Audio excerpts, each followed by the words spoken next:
Defining Duke is brought to you by Chime. Holidays just passed us by, we've spent a lot of money, and some of us may have encountered an overdraft or three. You want to kick off 2022 with a better checking account that has no monthly fees. That's where Chime steps in. They're an award-winning app and debit card that has no overdraft fees, no foreign transaction fees, no monthly fees, and no service fees. So if you overspend on some gifts this year, you're not going to get dinged if you're with Chime. And with over 60,000 fee-free network ATMs at many locations, you can access your money when you need it, where you need it. Make your good first decision of the new year and join over 10 million people using Chime. Sign up only takes 2 minutes and it doesn't affect your credit score. Get started at chime.com/Duke. That's chime.com/Duke. Banking services provided by and debit card issued by the Bancorp Bank or Stride Bank, N.A., members FDIC. Get fee-free transactions at any MoneyPass ATM in a 7-Eleven location and at any Allpoint or Visa Plus Alliance ATM. Otherwise, out-of-network ATM withdrawal fees may apply. Sometimes Pay Anyone instant transfers can be delayed. The recipient must use a valid debit card or be a Chime member to claim funds. Defining Duke, an Xbox podcast, is brought to you by, well, you. If you want to learn how to support the show, go to patreon.com/laststandmedia.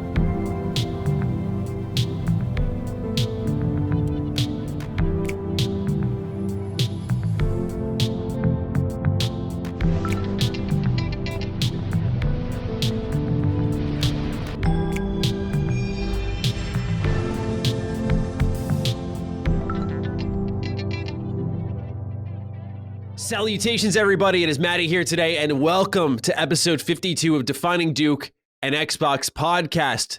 This time, as always, I am joined by the ultimate himself, Lord Cognito. Matty, ultimate season is back. Put your dukes up. This isn't ultimate. This is a full episode. Oh, that's right. I was calling you the ultimate because you were doing the I was in my Warrior. ultimate mode. Yeah, you're right. So we put your ultimate down, but we're still for the dukes. It's still Duke, man. Put your dukes up. Up. There we go. But yeah, man, we got to go. I'm a little excited for this one. Yes. For those who are wondering, how did you not know? Is this ultimate? Is this Defining Duke? This is one of our recorded in advance holiday episodes. This is the second one we're doing. We did last week our best Game Pass and worst Game Pass Game of the Year picks because we thought that was really helpful to the audience with the holiday season about and lots of games to play.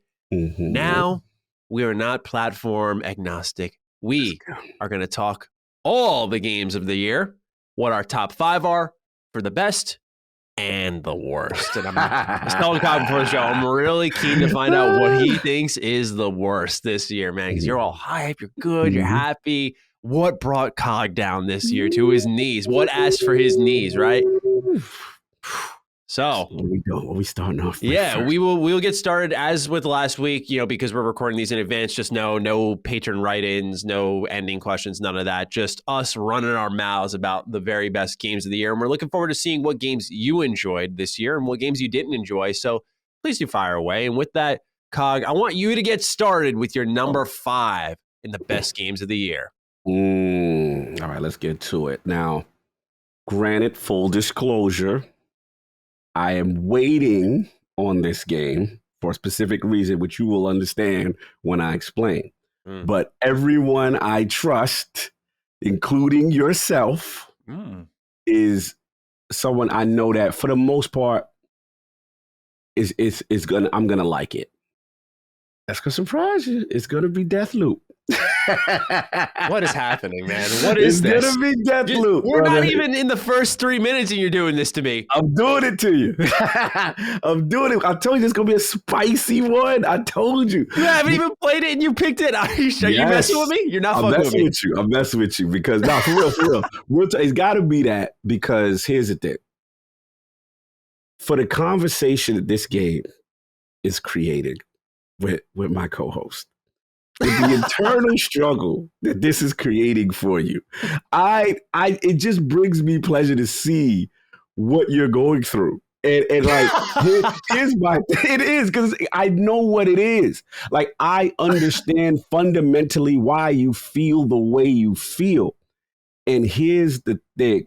Sometimes when it's the studio you love and it's the thing you love, you got to allow the masses to have what they think is the GOAT.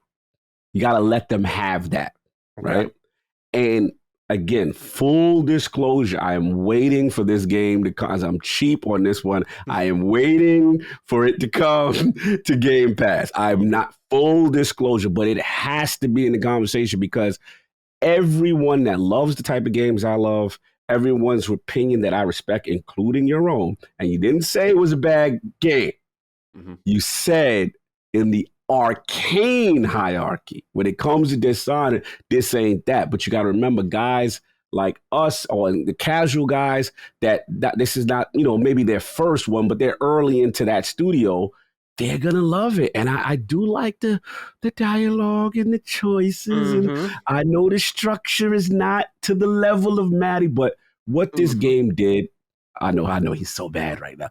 I'm just rocking in my seat, not my seat, but I'm rocking on my feet right now, man. I'm just moving around, keeping active. What this game did is educate the masses on why Arcane is beloved.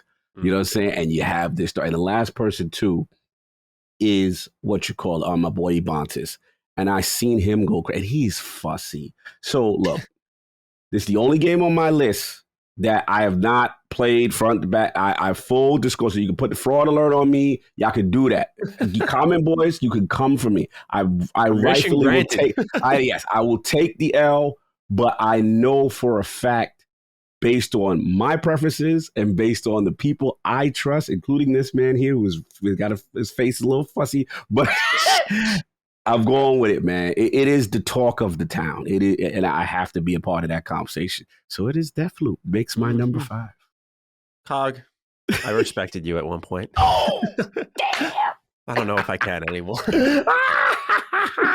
I'm dying to hear yours. This is going to be a fun show. Yeah, absolutely will be. Let's start off with number 5 for me. Yes. So I picked Outriders in my top 5 game of the year. Wow. Yeah. Cog, man, this thing, it's like this flannel on me. I just couldn't shake it off. I couldn't get rid of Outriders. Like, I was making my list. Neo, The World Ends With You was in my top 5. Mm-hmm. But as I was really looking at it, thinking back, there was something about Outriders I just well and truly loved, and it was the locomotion of the gameplay. Like, this game, you move, man. It presents itself as a third-person cover shooter, but you are anywhere but cover. You are flying around, blowing enemies up. Preach. You mentioned this in our Game Pass episode. The ability to customize builds here is so well done, and it's so B-tier cheesy. Yes. That even though this traditionally should not make my list, I traditionally should not like this. I'm being told by the masses it's buggy, it's broken, it's janky, the story sucks, and all of them legit fair criticisms. Mm-hmm. But Outriders is at its heart an incredibly fun game. It's not a live service game. It's a great looter shooter, which I don't think we've had since probably Borderlands 2, if I'm honest. Right? We've had great loot-based games, I think, of Diablo. Yeah. But we have not had a great looter shooter since, I'd say, Borderlands 2, which was one of my favorite games of 2012 when it came out. I'm a big Borderlands guy. I did not like Borderlands 3 at all. So Outriders comes around, and yeah, low expectations help here. Game Pass helps a little bit here for sure. There was that excitement getting into it. But I thought, I've had the ability now to hang around for 10 hours and go like, this ain't for me, and I'll drop it. Maybe even 5. Like, I've developed that, which I used to hate myself for. But like, it's like, you know what? Every game, I'm giving them, some people give games like 30 minutes. It's like, I'm giving you a good number of hours of my time. So Outriders, again, I couldn't shake this one off. It's got to be in the list. It's too fun. It's too enjoyable. And again, got to give them the roses. This is a co-op driven game. I played in single player. Wow. And I had a blast. Wow, I didn't know that. I had a blast, yeah. Completely isolated on my own, begging people to play, no one around. So, dang, I ate your boy up. Outriders for me, top 5 game of the year. Absolutely. I mean, look, I can understand it. I mean, it definitely, like I said, for where you have validity as much as I have my issues, but for a first out the gate, the actual core gameplay, the actual loop, the actual mechanics, it's rare to get it the core gameplay out the box right. And they got that. You know what I'm saying? And yeah, it's a testament that as broke as it was for me, that I kept trying to still play. That's what shows you the addiction level that it had on me. So I was right there with you. You know, I don't use it as my reasoning for picking it as game of year, but to me, it's like a testament to, hey, this is how fun I was having that. You were wiping inventories and stuff, and I waited you out and came back and then beat the game. And like the second you gave me free reign, I was all over it. Yeah, so this game, man, it's flawed. It's damn flawed, but it is really fun. Highly recommended if you can download it and try it out. No doubt. Let's get to it. So number 4 for me, game of the year. I gotta put the one out for the homie. He's not loved in certain areas, but he's loved by Cog. Forza Horizon 5. Wow! I'm so glad someone did it because it wasn't me.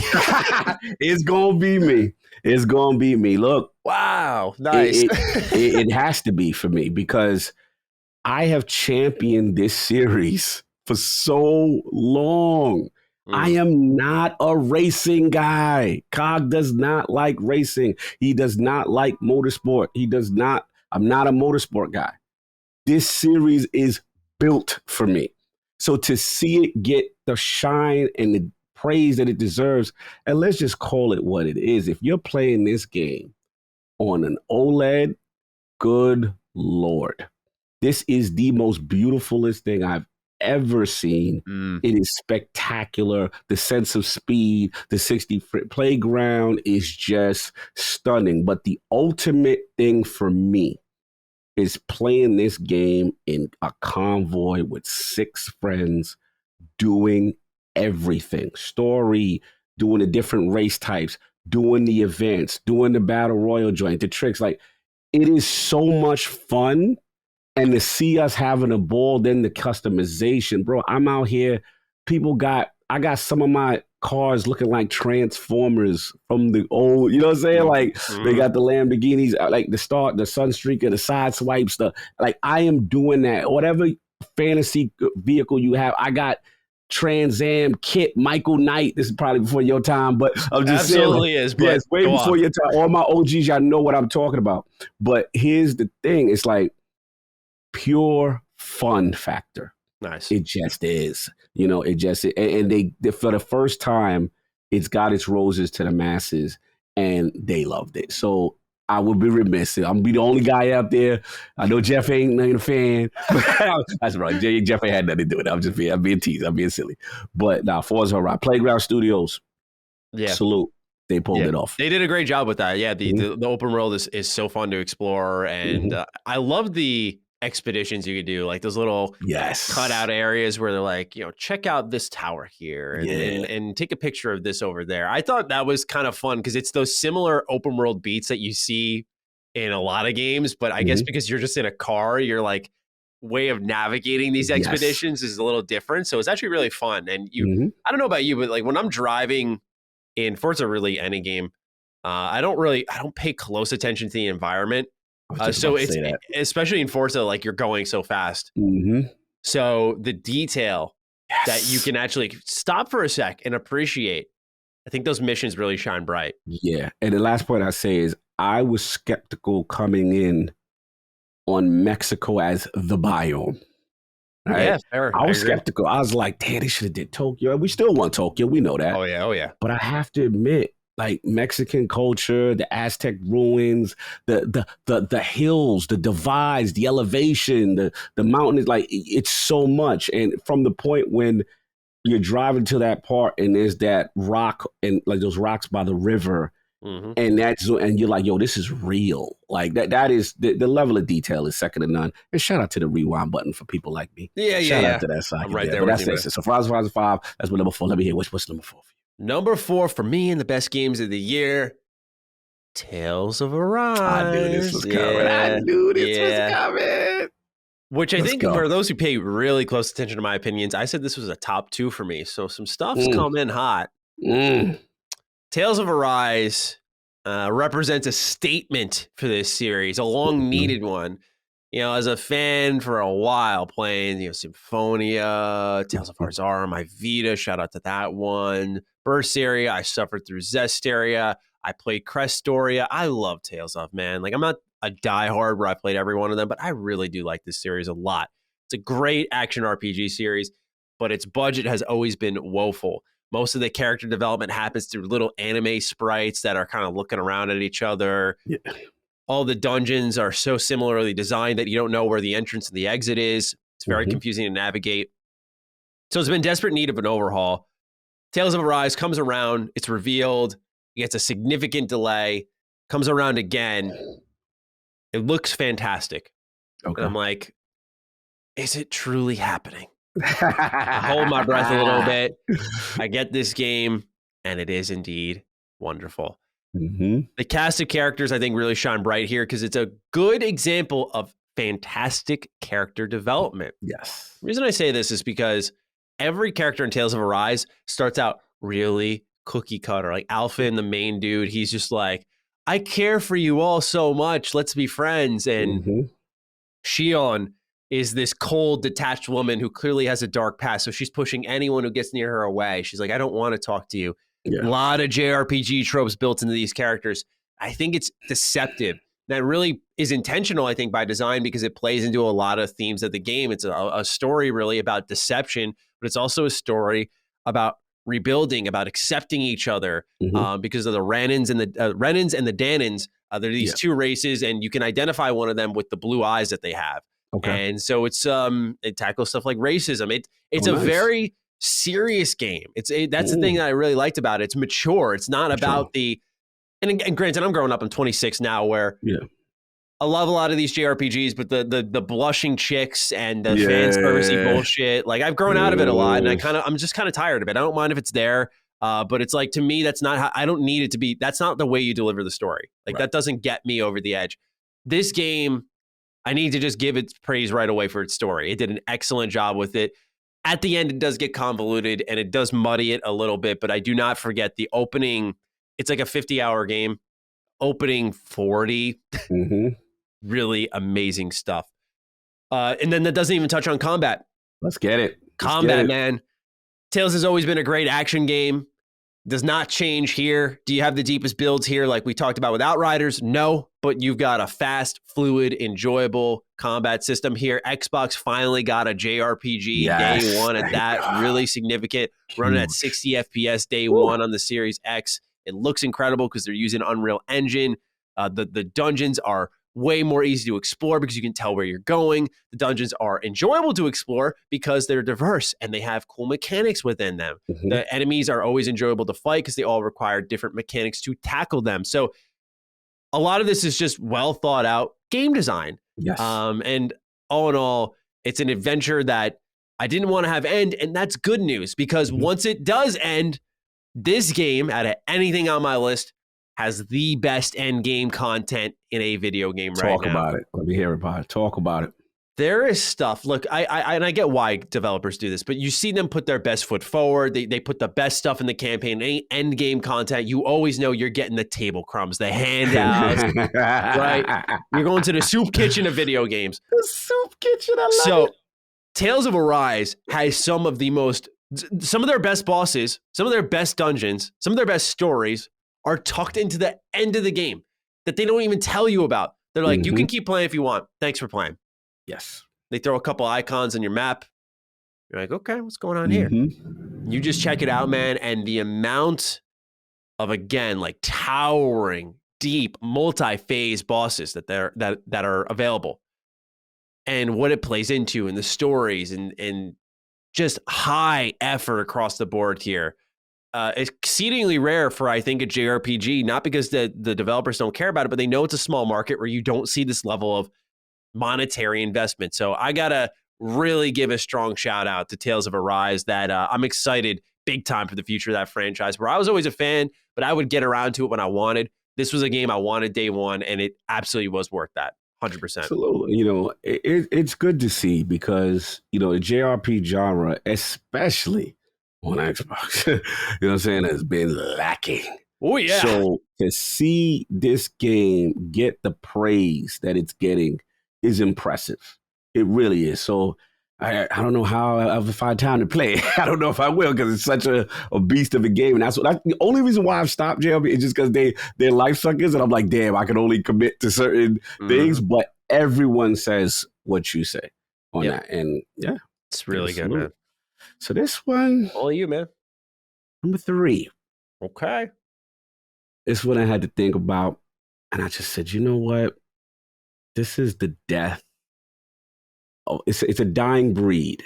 And I don't like to see these things go away, these styles of games go away. So I got a rep. And I threw this game on. And not only is it absolutely gorgeous, stealth is back in a major way. And it's just not getting its roses the way it's supposed to. Hitman 3 is that game. Hitman 3 is that game. Like that, Agent 47, the evolution in this game. And first of all, let's just talk about graphical fidelity. You want to stunt on your console. You want to load up that Dubai level. You want to go on the outside, the sun, the rays hitting you. Level in China. The level in China. You're seeing a sea of people. Berlin. You know what I'm saying? Like, bro, this is graphical fidelity at its finest. Not only that, then you're talking about advanced AI routines with patterns. You're talking about free roam. You're talking about true stealth. Not that Assassin's Creed garbage. Sorry, I gotta say it. I'm sorry. Like, there was not a disagreement in the audience. Oh, okay, because I didn't want to be rude to you. If you, this is my thing. This is what Assassin's Creed is supposed to be doing, as far as I'm concerned. Like, Assassin's Creed has evolved into something else that I don't like. It's still a good game. It's just I don't like the evolution. It's really not stealth anymore. It's really you're outside and you're fighting and you level up and some things. They're just creating different fantasies. Yeah. Yeah, this is stealth. Yo, how do I get? Okay, I can fix that person's drink. I could poison that. I could dump the body. Yeah. I could this is what. And then anyway, and then the level design of approach on how you want to. You feel like a spy when you pull off some fly ish. You know what I'm saying? You feel you earned it. You waited. You did. Then one of my favorite things is, I know it's still been there from a staple of the series. Is assuming the outfit.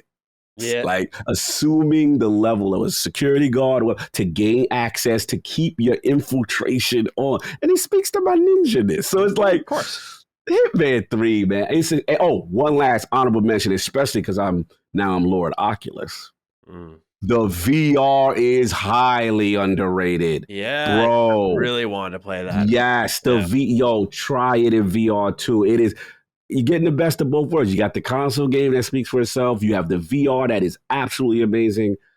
It's a crime it didn't get nominated for anything. It really is, and it makes me sad because as the ninja, I'm always going to be for stealth, and this is pure stealth at its finest. Well said. Much more to say on that one. Let's go. What you got? Number 3. Number 3 for me. The king is indeed back. Woo! Yeah. Halo Infinite.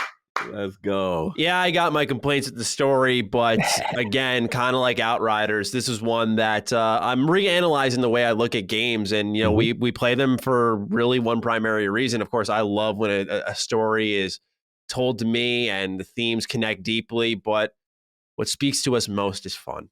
That's the language that all gamers speak. And Halo Infinite is undoubtedly fun. I've searched high and low for my home-based game, the one I can always come back to. I can go out like a Pokemon trainer, go out on my adventure. But I always know I got a little root town here in Halo Infinite waiting for me. I can always come back to this multiplayer because it's easy to pick up. It's familiar, just like them Bungie multiplayer experiences. But they evolved it in the gunplay, the movement, the equipment. As it stands right now, Halo Infinite is the best available multiplayer experience, bar none. That cannot be overstated. I know that there's always a really interesting conversation on Game of the Year talk about how multiplayer shouldn't be included. This really began with Overwatch, which I thought was Game of the Year for 2016. I thought Overwatch was really forward thinking. And while Halo Infinite doesn't really reinvent a formula, I think it reinvents its own. And that's something that should be said or something that should be celebrated, because they lost their way for many, many entries. I would even say, and I know a lot of people love to praise Bungie, I would say it began with Reach. It began with Bungie in a lot of ways. And Halo from 343, they tried to carry what Bungie was setting up with Reach. And I know not a lot of people are going to agree with that, but once Infinite rolled around, I felt like they finally understood it. And this obviously doesn't include what I also want to talk about is the single player campaign. Let's get it. Again, not nearly my favorite story in this franchise, but this open world sandbox is so fun to go around in and do the objectives. Yes, there's not, like you all know, King BGS here. Love my unmarked locations, little surprises here or there. This game isn't chock full of content, but guess what? It's one of the reasons I actually really appreciate it. Yeah, I would have liked a couple more beats throughout, but we are in such a tired, oversaturated open world space. And Halo Infinite, you can 100% complete this game in like under 20 hours. Thank you. Yes. Thank you. That. I know I crank on a lot of critics for always embracing the 10-hour experience, but we're talking open world here, which by default has to bloat your game to 30 plus hours. Mm-hmm. And it doesn't always need to be that. And this game shows that you can do that. And if your mechanics are fun, it can work as is individually. So Halo Infinite, from really the multiplayer is why I'm picking this, but the campaign is fun. The set pieces are fun. There's a bright future here where, again, yeah, we got our flaws, but I like a lot more than I dislike. And again, I keep coming back. That's the big thing, right? You and I, we're in this very, very mobile space. Yes. Not literally, we're not playing mobile games, but we're going from game to game to game to game. Yes. It's hard for us to find the home, but I found mine. Woo! Well said. Well said. Those are bars. Premium bars. I don't really got much more to add to that. That is he killed that, man. It deserves to be there. Definitely, for sure. Defining Duke is brought to you by Chime. I want you all to just take a breath with me here for a second. Inhale. Exhale. Okay, good. Now open up the checking account. I know. Just open it up. Take a look there. I know. Ooh, you might have winced a little bit, right? Holidays just passed us by. We've spent a lot of money. And some of us may have encountered an overdraft or three. Now, you want to kick off 2022 with a better checking account that has no monthly fees. That's where Chime steps in. They're an award-winning app and debit card that has no overdraft fees, no foreign transaction fees, no monthly fees, and no service fees. So if you overspend on some gifts this year, you're not going to get dinged if you're with Chime. And with over 60,000 fee-free network ATMs at many locations, you can access your money when you need it, where you need it. So spending isn't a problem, even if you spend a little too much. Make your good first decision of the new year and join over 10 million people using Chime. Sign up only takes 2 minutes and it doesn't affect your credit score. Get started at chime.com/Duke. That's chime.com/Duke. Banking services provided by and debit card issued by the Bancorp Bank or Stride Bank, N.A., members FDIC. Get fee-free transactions at any MoneyPass ATM in a 7-Eleven location and at any Allpoint or Visa Plus Alliance ATM. Otherwise, out-of-network ATM withdrawal fees may apply. Sometimes Pay Anyone instant transfers can be delayed. The recipient must use a valid debit card or be a Chime member to claim funds. So now we get into the top two. It's getting hot and heavy now, and we got to separate the men from the boys. And look, this one, bro, I can't believe it. And I'm just like, I'm playing this thing, and I'm like, it can't be as good as everybody's saying. It's good, but it can't be this good. And it started slow for me, and I'm like, all right. But once it hit its stride, I've never had banter like this. I already know. Yeah. I am a just one dude. I'm a hashtag just one dude. Then my favorite character is in the back, who's a cosmic hero from the Marvel Cinematic Universe. And my favorite character always interacts with these guys. And yeah, Marvel, Guardians of the Galaxy, bro. Yeah. Already to feel. And it's just like, here's the thing. Guardians of the Galaxy is a very difficult thing to pull off narratively. And the reason why, it's a ragtag group, right? Who, let's be honest, if you look at them individually, you're like, why are they even together? Yep. Right? This game makes you care about these characters. And structurally, I don't want to give too much because I know we're about to do a spoiler, but they tell individual stories that at some point I'm like, damn, bro, that hit the feels on that one. And it's building, right? So I don't want to spoil because we're going to get deeper on another DD and that's going to be lit. So I'm going to save all my real deep thoughts. But I will say the combat gave me mini Final Fantasy VII remake vibes, which is I like games that, you know, you think on the fly and then like while you think the game's still happening, the fight's still happening, but you gotta, you can still be hit, right? And that and the ability stuff like that. And I would just say dialogue. Oh, graphics. Can we? Yeah, please. Oh, woo! Like, yo, they outside. Was Idols, right? This is Idols on this one, right? Idols Montreal. Yep. Yo, they outside. They are outside with their chests like this. Like, I'm like, okay, all right. So, yo, Guardians. Oh, can we talk about music? Yeah, please keep going. Oh my God. Like, maybe I'm biased because I'm 70s, 80s, baby. These feels, bro. So look. Yeah, there's a connection there that like I couldn't make that you definitely can. From the minute it loaded up, this is what I knew the game is for me. Maybe because this is when you old. You load it up, and you're in the room you are as young Star-Lord, and I'm like, this is literally my childhood. Such a good job with that. Say no more. We'll get into it later. Yeah, Guardians of the Galaxy, go play. What do you think? I always please. call Guardians of the Galaxy the best single player co-op game. Do you get that feeling with it? Right? Yeah, absolutely. This is literally a co-op game made into a single player. Just the utilization of how you use the team. And this is a co-op game that they made into a just one. Yeah, it's so weird. It's weird because it's completely co-op, completely. Yeah, but like the Guardian actions and stuff, I'm like, this is all co-op based, but because I'm the leader, calling them out to do all this. So yeah, it's great, and we'll definitely talk more about the story. But that's a great pick. Yeah. All right, so now, like you said, we are separating the men from the boys. There was really. It's been a tough year for me to have games that I speak very passionately about. If you've noticed, the last 3 games I've spoken about, I've had drawbacks on each of them. I just can't help that. Like, that's just been the type of year it's been.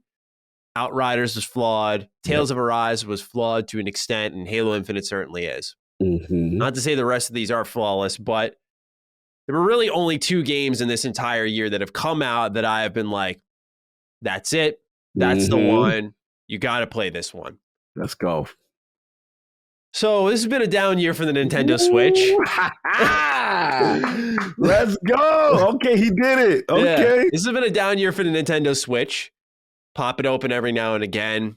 But otherwise, Series X, my new friend. Yes. That's all I've been on. Hopping over that. PS5. Switch, we'll see you when the Pro's out, right? SMT5 rolls around. Shin Megami Tensei 5 rolls around. Talk your talk. They finally re-reveal it. This was announced when the Switch was revealed in 2017, I believe it was. Or I'm sorry, was it 2016? I don't remember. But this console was revealed with this game. It was in development hell for so long.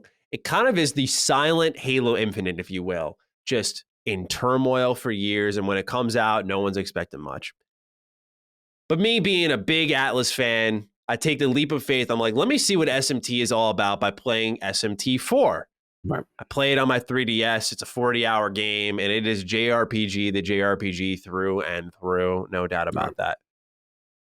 So then I move on to 5 when it finally comes out. I didn't watch any trailers. I didn't watch any gameplay breakdowns, any of that. Again, in Atlas, I trust.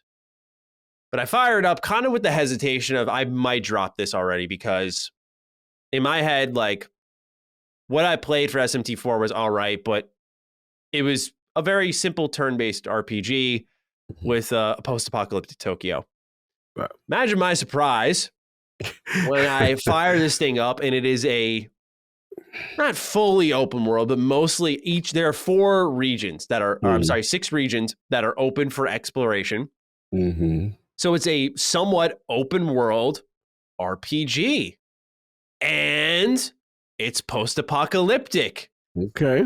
You already know I love my post-apocalyptic open world stuff. So I'm like, moving around like, okay, let's see what this is all about. Post-apocalyptic Love Japan, post-apocalyptic, right? yes. So I'm like, okay.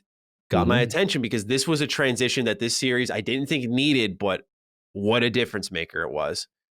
So SMT5, I start getting into it. I'm like, you know what? Mechanically, this introduces a couple of things, but it doesn't do anything I didn't expect. It's turn-based. It's, man versus God. It's just what it's supposed to be. But it does all of that so well that it's the head of the pack this year when it comes to turn-based RPGs. No one came close. This game, and this series really, is known for being crunchy. Yeah. Really intense difficulty. Yes. Spikes all over the place. Surprise, it's a level 60 enemy and you're level 40. What you going to do? That type of spike, like brutal type of series. Mm-hmm. That's the defining factor here that separates it as well.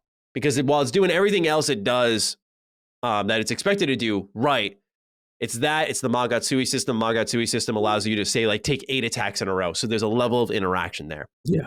Customization. Yeah, exactly. Mm-hmm. Because not all those powers are the same. So it's like, do I use those 8 turns in a row and get a crit hit each turn? Do I use this special attack that does like 5,000 almighty damage and like really wipe them? Like, what's the right play here? Like, how much do I want to extend my turn out? A lot of options. Just all in all, I'm sorry.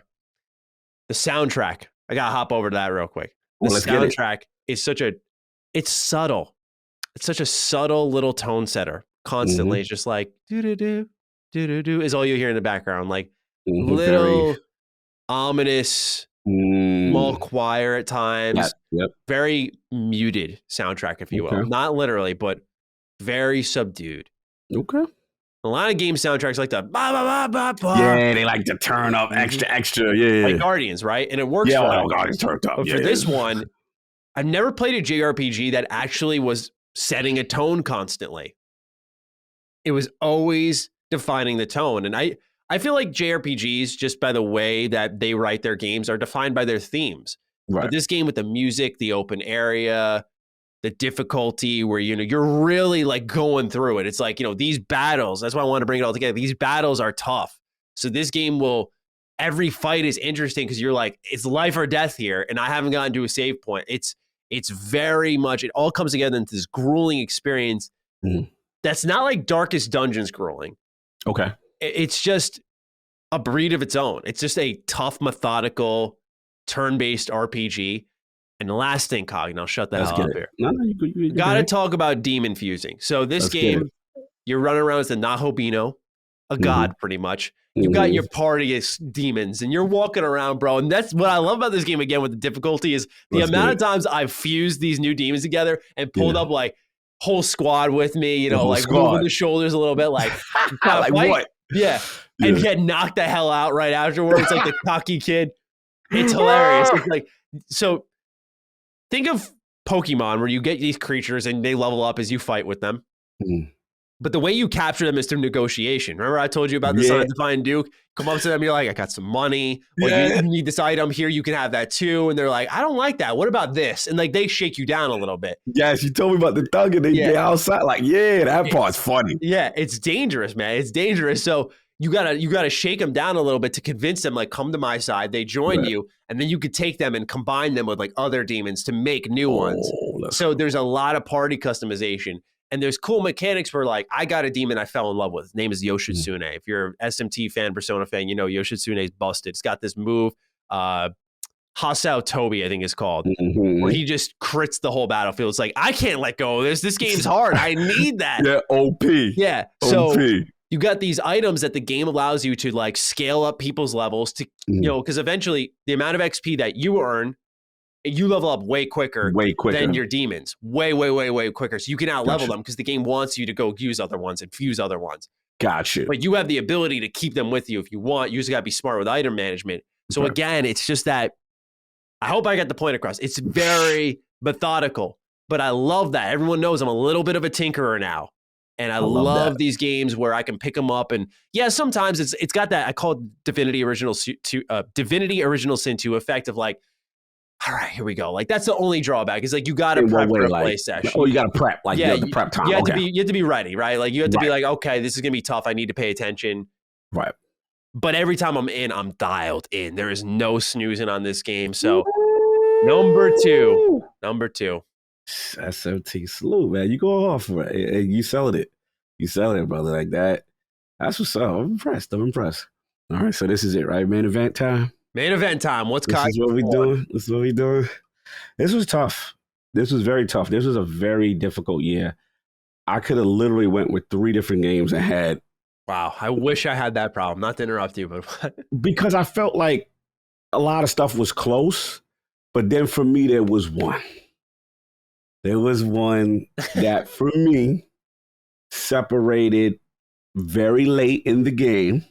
And came together in a way that I did not see coming together. And like you said earlier, the king is back. Oh, man, there it is. The king is back. And as much as he got a little tarnish on his helmet, he got a little stain here, he might have a little arthritis in the elbow, you know what I'm saying? But he's back. And the key is this for me. The multiplayer set the tone. We've said it a million times, right? It set the tone. Get the confidence back. Yeah. You said it, it comes down to pure fun, the most balanced arena shooter on the market, the destroyer of the competition. It's not even close. Battlefield in the bushes, Call of Duty, sorry. You're not. So let's just get that out. And it is the most fun sandbox and balanced weapons we've ever seen. We had on the Ultimate when we had Chris Ray Gun on. We've all said it. Y'all know the vibe. The campaign was the thing. Because for me, I'm like, y'all butchered this in 5. Y'all really lied. Y'all really didn't deliver on the promise. And is everything perfect here? No. There are still some questionable choices on what they choose to talk and not talk about, right? But for the ride and for what I got, if I look at this game as a whole, I'm invested. I am fully invested. When you get to pull Cog off Destiny consistently, you're doing something, right? And I got to give it. The grappling hook changed the game for me. The traversal changed the game. Truly changed the game for me in every way. Obviously we know the story, weapon, pilot, it's clearly the Master Chief Cortana weapon pilot type story, but there's some things going on, and without spoiling, they're setting things up. And all I'm going to say is it's not everybody's going to like everything perfectly, but if you look at it, you got to say it's still a solid story, solid campaign, I should say. So that's it. I was going to say, he's got his nitpicks. Yeah, we don't want some, but if I look at that campaign, I look at that multiplayer, and this is a package thing, and you're serving this. I'm eating well. I'm okay. I'm okay. I'm all right. I'll deal with. All right, I could have had a little dessert right there, but I'm all right with this. Absolutely. So that's it. But let me get you, man. This is. I think I know where you're going. I think you already know. I'm so bad. I don't know if I should conceal it more or should I make it obvious when I have my game of the year. Right now, you're doing it. I just because we've done so many Dukes together that I'm pretty confident on what I think it is, but I need to hear you say it. Dude. I mean, can only be one. The January beast itself. The forgotten one, Hitman 3, is my game of the year for this year. Just like SMT5, the only game I could sit down and emphatically insist, please spend $60 on this, I beg of you. Where last year was full of that. This year was quite barren of that. And I can understand, honestly, 3 out of the 5 games on this list, I can't understand you waiting for, but these last 2, you cannot. These were must-own day ones. Hitman 3, I remember. I don't forget easily. I remember. I post my review. I call it the best bang of your buck in 2021. It's January. It's too soon to call that. It's too soon to say that. I knew. And there's nothing that came even fucking close to this game. When it came to replayability and respecting my damn time, Hitman 3 was at the top of the list. So I'm going to have to echo a lot of what Cog said when he brought it up, because you put it so well. The level design in this game, the stealth, the options, the challenges that you can complete, all blend together perfectly in this one, right? They've been honing their craft for a couple of years. We saw Hitman lose its way. Let's go episodic. Then Hitman 2 is like, we're going to do the full game. But I feel like 3 was the statement for some reason. I don't know why, because they did a lot of the same things in 3 that they did with 2, but just I think because 2 felt a little weird for people because they kept like adding challenges in and adding DLC. So you fire it up and you'll see like Miami's got 100 and something challenges. Yes. You're like, yo, this is a lot. Hitman 3, I felt was a blending of this is digestible, it's a good starting point, and if you want to go back through Hitman 3, you can. And I love that they did this because they make it Hitman Unlimited, right? Hitman Infinite. It was Hitman 3. I like that. It was Hitman 3. And guess what? You could just buy Hitman 2, Hitman 1 in this package. And they brought the engine upgrades from 3 into 2. Every single one. Sorry, exactly. How can't you? How can't you? Because now you've got one of the most replayable game in 2021.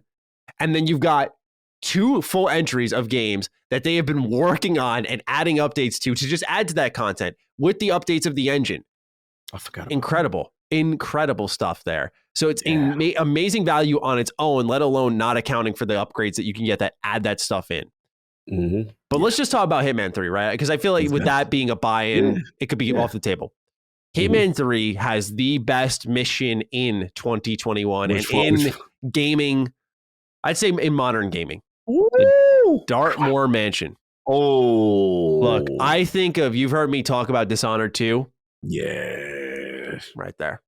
Yes. Right there. They're neck and neck right now. Dartmoor Mansion is one of the most replayable, enjoyable, tone-setting missions that I fell in love with frame 1.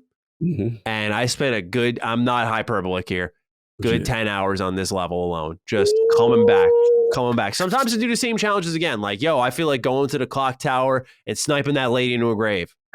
Just because I can. Yes. But this game, and it's funny, they don't even try to make it narratively make sense, but you'll just, as you progress, like I can't even find the fucking words right now. Like, I love how it's designed because as you finish these levels, for those who are wondering, as you finish these levels, you're going to level up. And as you level up these missions, you're going to earn new toys to kill people with. You're going to earn new outfits, new spawn points. So it becomes a game of like timing too. It's like, how quickly can I take out my target and get out?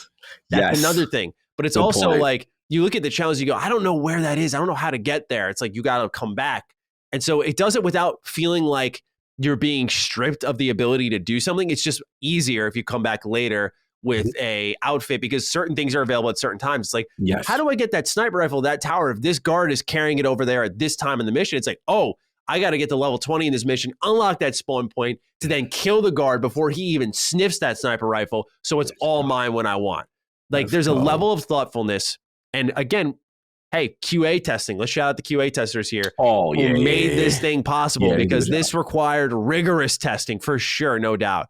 So just let that all be a thing. And I got to shout out, you brought up Germany. I don't want to spoil anything here, but just the cat and mouse game there. Oh my God. So well done. Every mission is a replayable sandbox of its own that I've gone back to all year. It's the other thing. It says a lot about your game, at least to me personally, when you can pull me back. I've given a lot of games like, hey, go buy this, go wait for a sale on this. And, some games I say buy, I move on from because, I completed my experience. That's it. It was a great game. You should try it too, right? But to me, one of the most telling factors is in such a fast-moving industry that you have pulled me back in and made me neglect other parts of my job. And that's fine. That's a negligence I'll happily indulge in. But Hitman 3 did it the most this year. Hitman 3 blew my socks off every step of the way, minus the 6th mission, which honestly doesn't matter. You got 5 highly replayable missions here. Fear for your lives if this comes into Game Pass, because your boy is not going to shut up about this. And who knows, maybe it'll be in there by the time we're talking about it here. But you know what I'm saying? Fear for your lives if this comes into Game Pass, because I'm not going to stop until everyone in our audience plays it. But Hitman 3, easy game of the year. Little disappointing on one end just because, dude, the first new game you play in 2021 is your game of the year. I know. You're like, I know. Y'all don't stand a chance. I know. You like, isn't it messed up to feel that way? Like, I'm scared of Elden Ring. I'm going to have it again. Like the release cadence, you know what I'm saying? That you're like, damn, it's probably not going to be able to shine the way it's supposed to. I already peaked.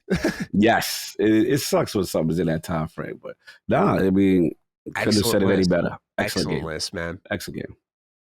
Cog, we still got our worst games of the year, man. And I am itching to hear Mr. Deathloop in the top 5 and what he's got at the absolute worst of the worst. So hit me with it, brother. What's your number 5? This one bothered me. this one was supposed to set off the gen for me. This one, the potential, what they were trying to do, and it got delayed initially, and then it came out in that month we just talked about, January. And I'm like, yo, these people, man, they gonna do it. They gonna do it, man. It's gonna be Silent Hill comes back. Yeah. It's gonna be, yo, they doing the mechanic. It's next gen only, bro. Yep. It's all, man.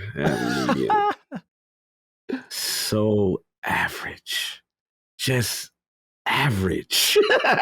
Like, the animations was not it. You know what I'm saying? And it was just like the story, what they were trying to do, yes. I forgot the creature's name that kind of changed. There's a couple of moments. What do you think I'd remember?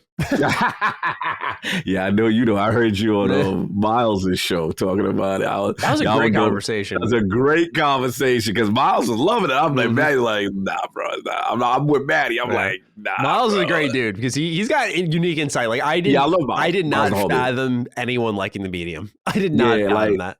Bro, it like, when it hit me, it was just like, they touted it like it was such a next-gen defining feature. It's split screen. It was a gimmick. It was nothing. Oh, hit the switch, then you do this. And I'm like, nah, man. Like, and I'm not trying to be disrespectful as far as processing power. I know it probably to render 2 games. Yeah. Yes, that takes processing power. That probably can't be done. But when it came to the core gameplay, did that revolutionize anything? No. Then the textures, the animations, it just looked dated. It looked rushed. It just, no medium, no. So sorry, I wanted to love you. I really did. But no. Yeah. The medium. Great pick. Great pick. Number 5, I'm right there with you. I had to start off with one that you just want to love. Because that's the thing that I should make clear for our audience is sometimes the worst games aren't the ones that are demonstrably bad. Yes, correct. It's the ones that had the potential and missed the mark woefully. Yes. There you go. Let's go. And so, I picked Biomutant to start things off here. This game, man, I know I'm going to be beating up on some indies, and this part, I get it. Like, everyone's going to call me a bully for it. There's no mercy. You released your game on my watch. Yeah. I kid, but I know a lot of people defend Biomutant because it's a team of 20. They were ambitious with it. Guess what? That's bad game direction then. You were too ambitious for your team size. That's how I look at it. Biomutant is a game that nobody wanted to love more than me because let me lay out the groundwork for you. You tell me if on paper this does not sound amazing. You Talk about it. Animals with an amazing character creator system that is set in an open world with kung fu combat and choice and consequence. Oh, that sounds like game of the year to me, right? Yeah, this sounds like it. This sounds like the indie gem, right? Like, I always shout out Focus Home Interactive because I think they do a really good job with not really indies, but AA games. And they brought me the likes of Vampire, one of my favorite RPGs of last gen. Like, so I'm always open to the double A RPG. Greedfall is another one because they're the ones that can experiment on a level that we're not, and hopefully we will see with AAA. Good point. And, we wait around for your Baldur's Gate 3 from Larian. Of course, we have Wasteland 3, which is phenomenal. It's a rarity, though. So I really look to these AA developers to give me the RPGs I need that I know is for a very specific audience. Yes. And so what you get is a game that throws and I'm not exaggerating, a million things at the wall. You can get in mechs, you can ride horsebacks, you can sprint across the map, you can fast travel, you can kung fu fight, you can use weapons, you can use guns, there's gun fu, you can capture outposts, there's a laundry list of things this game does, and they don't get one of them right because they tried to do too many. This game, if they trimmed the fat off of it, probably would have been incredible, but they got over ambitious. They tried way too hard to do a half measure on everything and say, it's good enough. And instead of focusing on a number of mechanics, getting it right and building off of it, it's the number one mistake game developers make. And I'm not saying it like I know all, but I know for a damn fact when you bite off too much more than you can chew, if you don't have the manpower and the money, you just can't do anything about it. And even if you got the money, it's about the manpower after a certain amount of time here. And Biomutant's that game. It's a prime example of what happens when you don't have a leader who really looks at the game and goes, okay, we're doing way too much here. This isn't passing our quality checks. We got to stop this. Cut it out. Right. And just let's make the combat good. Let's make the choice and consequence work. And honestly, leave it at that. Leave it at that. Build the rest of the game around that. Like they didn't pick their core mechanics. I could tell they just got happy and kept adding and adding and adding. And eventually we got what we have here, which is a game that I can see why people think is charming and why they might like it on sale. But I paid $60 for it. And Biomutant really disappointed me. And that hurts because I was making videos about it. If anyone watched, I made videos before it launched, like the RPG. I called it the RPG no one's talking about. I was like, check this thing out. This is awesome. Because again, AA RPGs hype me up. So number 5, sorry, Biomutant. Take your seat. Bro, pour one out for Biomutant. You said it well. Yeah, that was on I forgot. Like, mad people were hyped for that. Like, that definitely hit. Speaking of which, this one, I might not be ever allowed our secret symbols after this. But I am sorry. I wanted to love this game. And here's the thing. I wanted to love this game. And I think me and you had this conversation from the standpoint of, I'm not a roguelike guy. Oh, I thought you were going somewhere else. No, I'm going this, I'm going there. No, I know you thought I was good. Wow. No. And I'm going to get killed because this is a lot of people's game, but I bought it, I played it, got far, and when I do a roguelite and you don't got no save system, and you crash my PS5 2 times, you are uninstalled and you're out of here. Returnal, you got to get out. I'm sorry, bro. Like, maybe it's anecdotal because it happened to me, but I know other people it happened to. It was giving me the Prometheus vibes. It was giving me the vibe was dope, and you coming across your body, multiple. Okay, how did I die here? What's going on here? Then you pick up the little things. Now, some of the things I forgot when you pick them up, and they give you negative attributes. Oh yeah, that was annoying. That was a turn off for me, man. Yeah, I'm like, come on, But bro, it just now I know it's fixed. Now I hear, but it's like when you didn't respect my time and you fundamentally broken. Even if you take the break it out, like you ain't got no saves. I had to put my joint in rest mode just to come back to you, and I'm just like, yeah. So I wanted to love you. I know people love this game. It's up. Returnal. It did me dirty. It did me personally dirty, and I didn't forgive it. Absolutely. Did you play Hades before that? Because I feel like that could have really hurt it. Yes. Yeah. And I was just like, this ain't Hades. This ain't. It's good. It's cool. I like the environment. I like the fight and the combat, the free flowing. That's cool. But nah. Yeah. No. That's the thing is Hades with the. Just the runs are like an hour tops. And I feel like with Returnal, I saw people saying I'm 3 hours into my run. Hope I don't die. I can't save. And it's like, dude, that's bad. That's really bad. bro. When that joint crashed, bro, I uninstalled that. I was angry. I said, "Oh hell no! You're out of here. You are out of here. How dare you do this to me? You know what I'm saying? Like I Just was not respecting your time at all. yeah, like bro, like who shipped this out like this? Like nah. And we got to shout out. We got to shout out Yeah. Ben too. He had a really unique technical issue with Returnal. If you What remember, happened? where Ben's like PS5 wasn't playing Returnal, and he had like ship his console in. Like he was doing all different manner of things to get How did I Returnal miss working. this? Yeah, this is a whole story. He actually, I think they did an episode of Sacred Symbols Plus, but yeah, this was one that went under the radar. Is that I'm not trying to slander because I haven't played a lot of it. But Yeah. Returnal was like a technical disaster on a lot of levels. Like Ben had a lot of issues. You had the most common issue, right? The crashes, no saves. Yeah. Because no saves were just not a part of the game until now they are. But yeah, it was not ready. It was not ready. And then they bought Housemarque. And Yeah. so hopefully that won't happen again. But yeah, it's a really underrated game in the sense of like there was a negative conversation around it that I think was forgotten about because And it's probably Halo. yeah, no, absolutely. Yeah, it just sucks because the potential was there. Yeah. You know, that's all. What you got? What you got? Number 3. No, I got number 4 here. Number 4 here. Sorry, no, four. you're good. You're good. Uh-oh. Like I said, you know, the ones you want to love, right? You would never have met a bigger fan of the Ascent prior to August 31st than Mr. Matty Plays. But then that fateful day arrives and I fired up. I remember like I was there midnight, like whenever the preload was done and you could fire it up, I was there in my seat, butts in seats. You was hype. Controller. Yeah, I was like, yo, this is it. Like this looks unique. This looks fun. It brings me back, but it's also like modernized. Man, you couldn't have asked for anything more fitting right now. Night right in the summer, it's a dead time for gaming. Oh yeah, good point. Yep. Hidden gem hours. Like man, the story was written before I even picked up the controller, right? No. The Ascent was very bad. It was very bad. I'm sorry. I don't mean to just be like that, but it was bad. Talk about it. Okay, let's start with what it did right. Okay, I got to say, it's beautiful. It ends there. Yo, he said it's beautiful. The end. Yeah. The traversal, I don't care if there's a cab there. The traversal, thumbs down, because the traversal mixes with the one thing this game got wrong.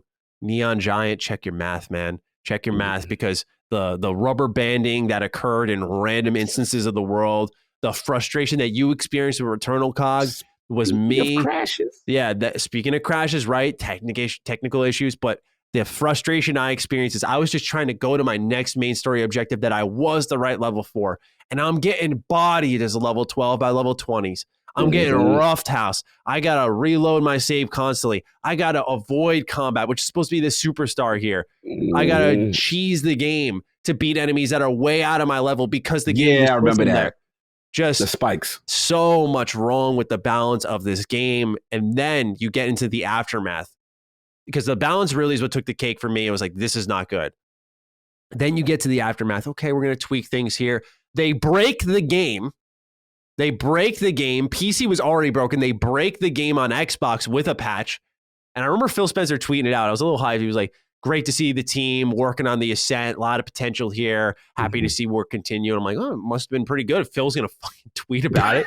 And I see news articles. The Ascent is now broken on Xbox thanks to the latest patch. I'm like, yo, no way. Like, they broke it after this. So then another number of weeks passed by. Here's a new patch fixing things. And it's still like, so what they did was created more work for themselves because they had to undo everything that was wrong with this game before even working on the things I was complaining about. So it was this multi-month process. By the time we got to the post-launch support, none of it mattered because it didn't even add things that we were all looking for.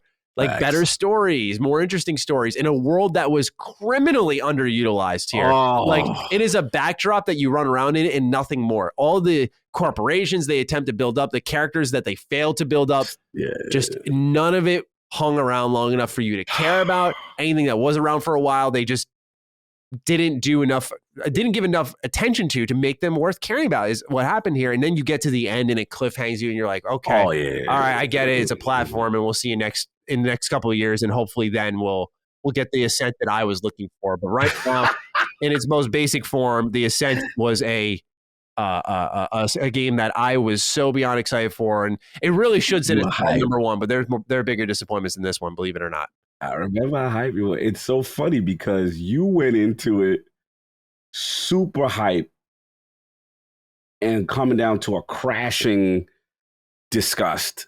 And Crash I down went to zero. into it with super disgust because I'm like, all right, Manny, I'm gonna do it. We'll do the ultimate. Okay, man. Like I came into it like because I'm gonna be real with you. I'm not big team, what is it, twin stick. I'm not the biggest guy. I like them, they're cool, but I'm not like, that's not like one of my favorite genres. Yeah.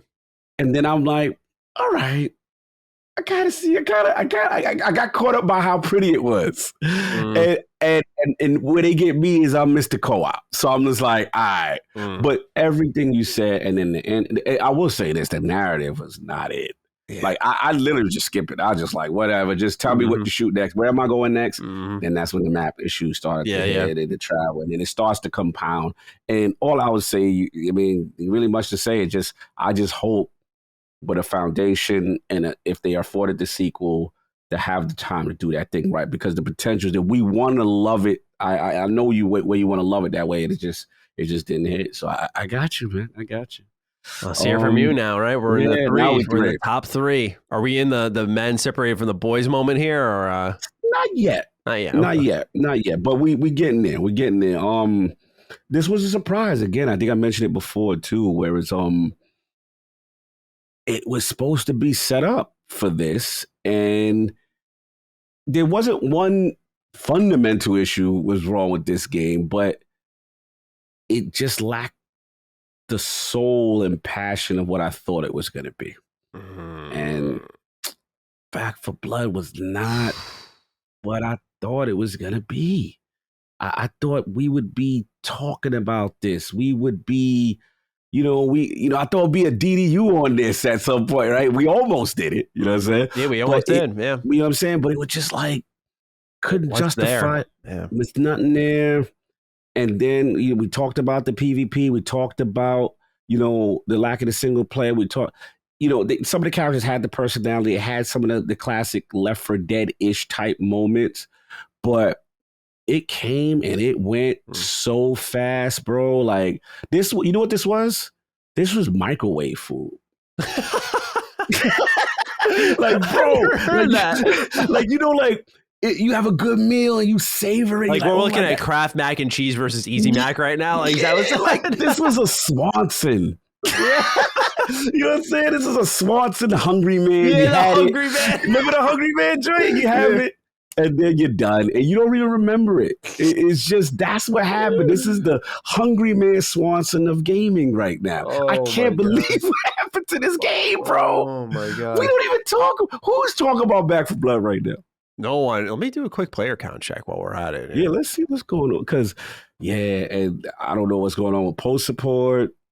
Shout out to the crossplay. What I played was fun, but it did not last. It did not stick. As of 1 hour ago, 4,000.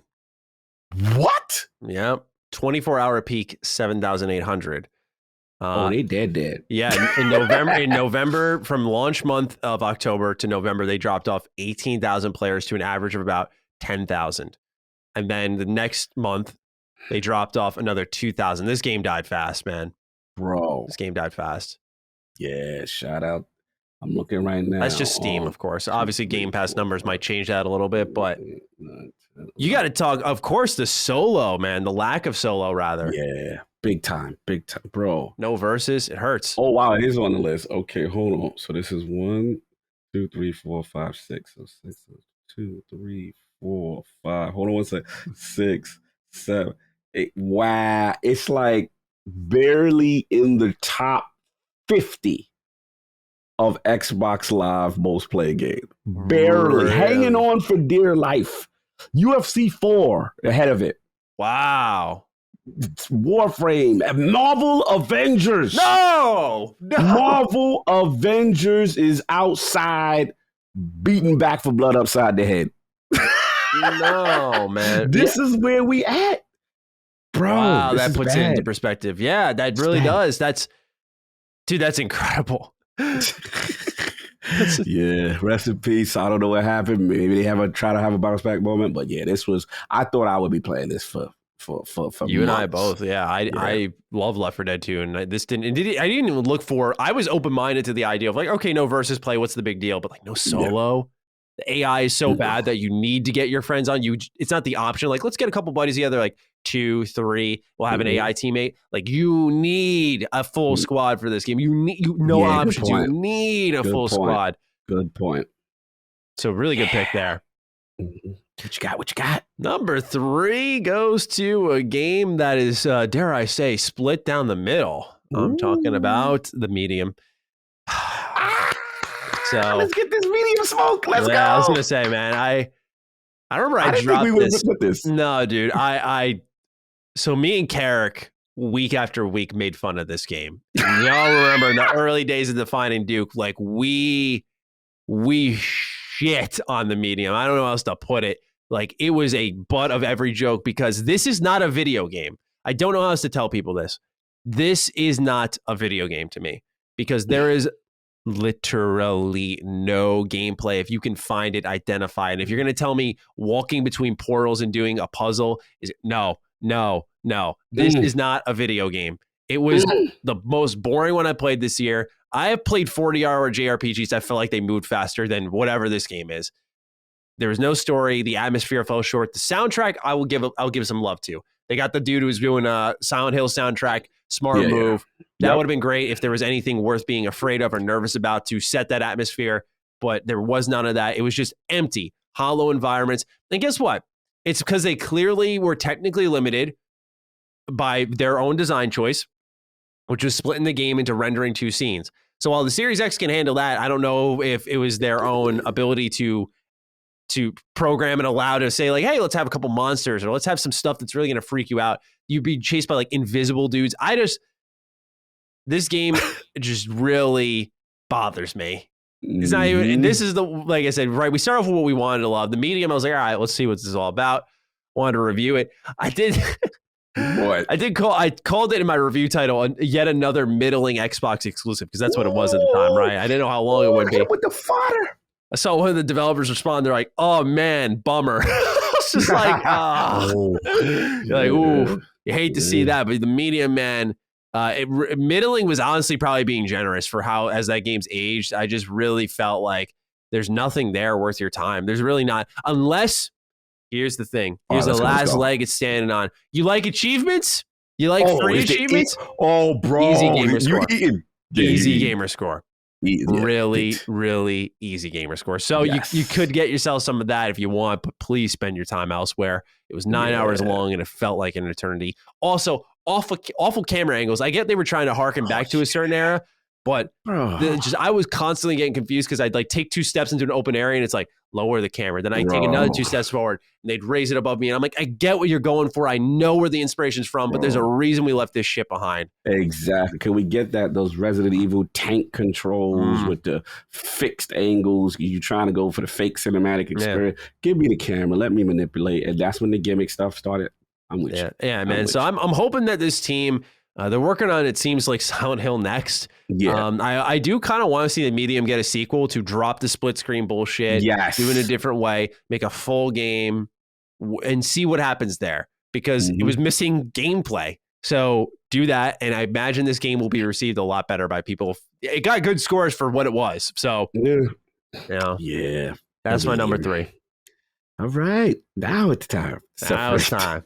The men from the boys and disappointment said, it's back on the tip of my tongue again. I mentioned it before. When you tout, yo, this is the most unique, never before seen indie game. You've never seen anything like this.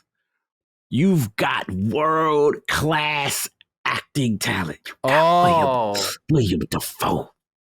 You got James McAvoy, Daisy Ridley. You got an all-star class. This has never been done before. Everything in one room. 12 minutes come to the front of the conversation. I need to talk to you, bro. I need to talk to you. This game was hyped something crazy. Yeah. They were like, yo, this is the most unique. I'm telling you. And we got it. And the first thing I noticed is I'm not a graphics whore, so I'm like, all right, indie game, I get that. But the first thing I noticed is why can't I move my person with a controller the normal way? Why am I having to point and mouse click like I on a controller? That already got me. I didn't know it was like that. Okay, when you said it was clearly a PC game, I thought you meant interacting with stuff. You mean when you walk, you point and click? You press up. Nothing happens. You gotta move the analog circle to tell him where you want to go, and you gotta do not complex actions, but complex combinations of actions at certain times. Otherwise, the loop's busted, and you get sick of William Dafoe busting in the door, beating you up, the same loop going on. And like I said, please, people, play Forgotten City. That is how you do time loop and respect the intelligence of the player. This game does not respect it. Then obscure puzzles that some of them make no sense. Like there's a part of it where you get into it. Like this is what sucks because you want to love it. Right? You want to love it. The dialogue, I will say, is strong. It's good, but what happens is, based on it's so open-ended that there's certain dialogues that just don't flow back to back correct. They don't seamlessly merge, and you lose immersion on certain things. And I think that's what it is. And it just, then when you find out why you did all of this, bruh, like the payoff was not worth this. Like, bruh, like I was just like, this is what this is all about. I almost want to listen to your and Ben's spoiler cast just to like hear, because I don't plan on playing it, just to hear what the ending, what the resolution of this time loop is. Your face is so telling that it's just like, it's like they try, how someone tries to think like, yo, this is going to be hot. Like this is going to be wowing. And it just didn't hit. So 12 minutes. I'm sorry. I wanted to love you, but you definitely wasted my time. Oh, pardon me. Sorry. Had a little yawn and as you finished talking. Let's go. That's how I felt. Top two. What you got? Top two time. And this one would have been a really easy pick, but Colin's making it difficult. He's giving this game a leg to stand on with the Last Stand audience that's preventing me from going into full beatdown mode. Let's go. I want to know what this is. Giancarlo Esposito, I'm sorry, man. Oh, you doing it? I did not like Far Cry 6 at all. What hasn't been said about Far Cry 6? I'll be completely honest with you. Yes, you've probably heard it before, but I'm going to say it again. This game just showcased to me Ubisoft it's the last true Ubisoft open world Far Cry game we will get. As they transition into everything being live service RPGs, Assassin's Creed's already heading there. We already know they're setting up a live service Far Cry game. This was the last hurrah. I think that's lost on a lot of people. Where right now people are going, it's great, it's great, it's great. I think as time goes on, we're going to look back at this and go, wow, that was the last one we got. It was a real whack effort. Yeah. The reason I say that, because you get a talent like Giancarlo Esposito. And it's just like with 12 minutes, right?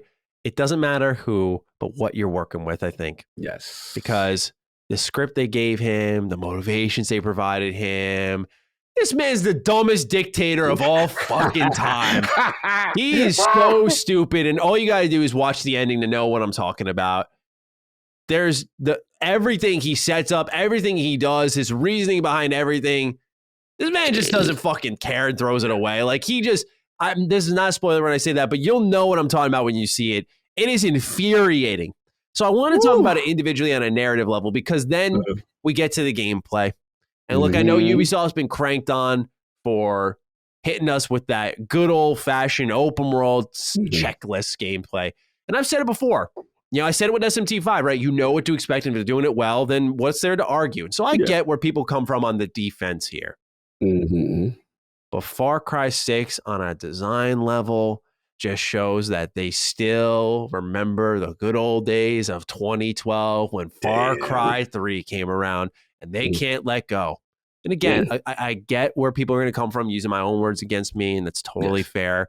But Far Cry 6 shows what happens when you know you've got something good and you don't work to try to improve it. Like a SMT5, yeah, it's a turn-based RPG, and on a fundamental level, it works. But it's the difficulty, it's the fusing, it's the world. Like those all evolved surrounding that core piece that made it into greatness. Where Far Cry 6 is still Far Cry 3 in every way. Open world, checklist, flamethrower mission, hallucination mission, getting drunk with your friends. Every single beat you've seen in Far Cry 3, down to a very particular appearance, is here in Far Cry 6. And it's absurd to me that this game does not get the flack that it should be getting from the community continuously. Because Ubisoft sucks, right? They're in the same place that I think Activision is at in a lot of ways. Just Activision's done such a horrible job that they've stolen that Ubisoft thunder. And they're like, yo, NFT season with Ghost Recon Breakpoint, let's do it. I just can't emphasize enough on open world level, on a creative level, how and on a narrative level, how bankrupt Far Cry 6 is. For a man who is as rich as Anton Castillo, there's not a dollar in here worth spending. So, that didn't even fucking make sense, but you get the point here. That Far Cry 6 has me so flustered, I forgot how to speak English. I love it. Yeah. I love it. So, all right, last question. So are you implying that there's a lot of copy and paste action going on? Yes, and here's the thing, is Carrick would go over the moon if you heard me say this. I kind of get the love for Far Cry Primal now. I used to, went back and forth, man. With it. I was team Battlefield Hardline as the weird spinoff that I love. He was team Far Cry Primal. And now I kind of get it, because Far Cry Primal, I mean, I did not like it, but man, was it different.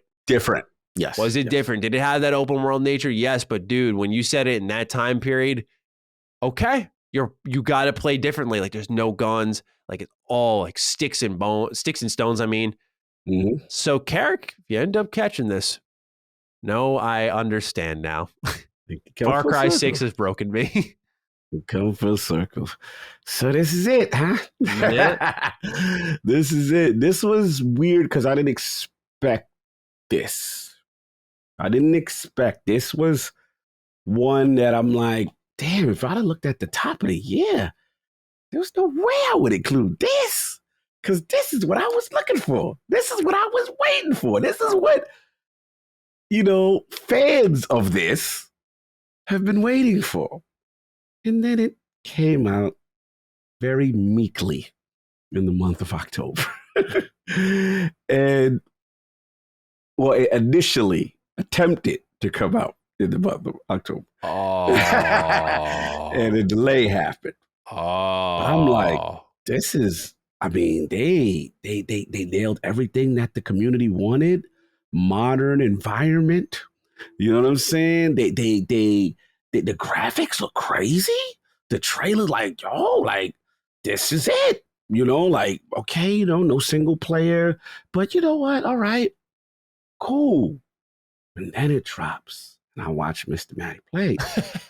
And I'm like, okay, all right, we like the quick, thing on the fly and the attachments, and it's just not it. Like, it's just soulless. And I think it has to do partly with Halo being outside, but I am shocked as a Battlefield guy. Battlefield 2042, bro, like, and I'm looking at it right now, not in the top 25 of Xbox Play, outside of the top 25. Like, oh, wow, this surprised me. And we talked about it earlier, in another DD, 70% player drop on Steam, 70%, right? The issues in the community, the issues that people have with the game, they say they're going to try to address it. But it may be just too late. And I didn't see this coming. I had this as the Halo killer. This was the game I was scared to death for Halo. I'm like, Halo, don't do it. Me and King Solve used to battle. I'm like, don't do it, Halo. Be smart. Get away from them. This is the Battlefield everybody wants. This is the one. And it just came out, what they call it? I ain't gonna get too graphic, but stumbled out of the gate a little bit, bro. Like, Oh, this is bad. This is bad. Like, man, this is what they call it. It's expressive. This is like a wet fart, a shard. Yeah. Like, this was that. Guys, Like, it's shit. yeah, like, what happened, Battlefield? What happened to you? How now we calling up Daddy Vince? You ain't even been out a whole, but we calling up Daddy Vince to run your whole organization? What is going on in the building? That's crazy. They could have not expected it. And then remember me and you talked about when the delay happened. I'm like, okay, cool. They're going to push it back. It might come out December. They're like, no, 2 weeks. And I'm like, what type of delay? What was the 4th point of the delay then? Like, did you? So that's what I should have caught it then. And then you said it best when they was too cute for Game Pass. You said it best. You were like, this game should have been on Game Pass. I'm like, well, they gonna try to get their money. You right? And look at it now. Look at it now. Yeah. Battlefield 2042. I don't know what happened here, brother. Yeah. You were the what's it like in the Star Wars? You were supposed to be the chosen. Yeah. And they're burning hot in the lava of Mustafar. Yeah. It's bad. So that's it's funny you bring up Game Pass because I forgot. You know, it's funny. I was asked about like if I'm still like an advocate for it because hey, it came out pretty broken. It's like obviously not anymore, but beforehand, Battlefield would have been smart to have it there. I just think they would have, and I appreciate you giving me credit for that. But yeah, I think looking at these player counts, I'm on Steam charts right now, and 5 minutes ago on Steam, 16,000.